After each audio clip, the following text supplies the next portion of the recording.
what is the process in terms of creating that you can apply to many of the creations you're involved in and will be.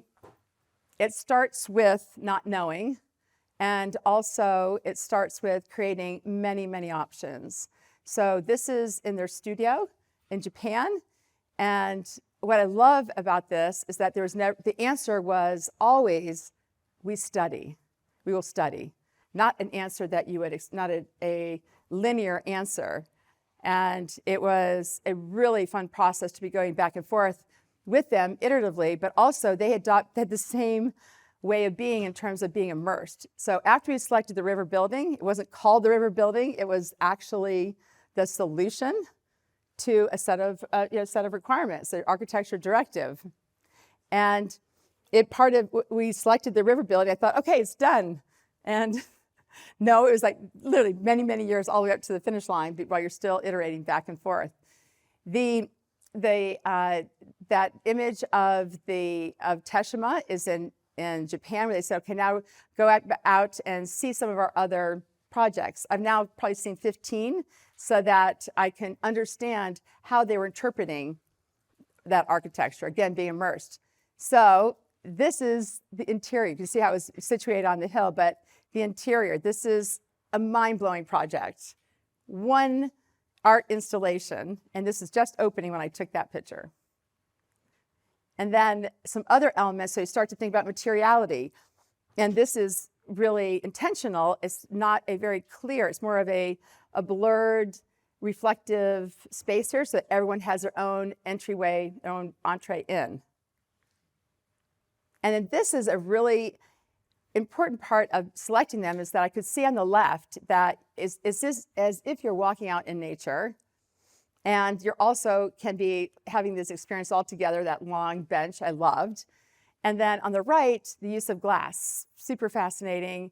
But what I saw here is that the glass was green and did not quite love that. I still like the clarity.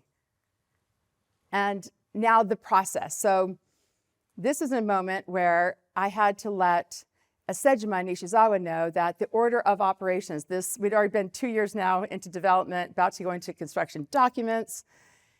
And as we're examining, I did not see a rendering for 2 years. So I really highly encourage something along those ways where you're not tethered to existing materials that you're starting, like in here, you can see what we're doing is I'm determining whether proximities are right, the atmospheric elements, not really concerned about whether that material, sure, it comes later, but first, is the order of operations right? At first I thought, when are we going to see a rendering? And now I realized like that was elemental to producing the outcome. And then you'll see here too that there are many iterations. And I can look at this as an art piece actually at Grace Farms that helps you see all the variations of all the decision making along the way. But I did have to tell them that the order was out. It was not achieving the goal, because the tonality was intended to be both peaceful and active, but the way that the volumes ended up being positioned, it was peaceful. And I realized, oh, it's active, peaceful, active. It achieved many other goals, but it did not achieve that. So we had to switch those, and that was a huge deal to do that. When you're in construction, you'll know it's like not a good thing. I had to re-engineer the whole roof. It took about 6 months to make that change, of just changing the order of the volumes.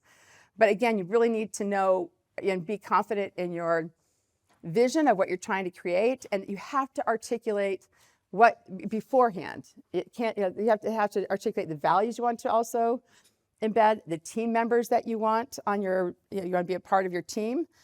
And I think it was a really important way of being able to determine whether or not we were going to, okay. This other one too, I want to show you is that there's rarely a form of building like this where it again becomes part of the landscape, but this elevation change afforded many of those aspirational ideas, just the elevation change, so that you have these sight lines all along the river.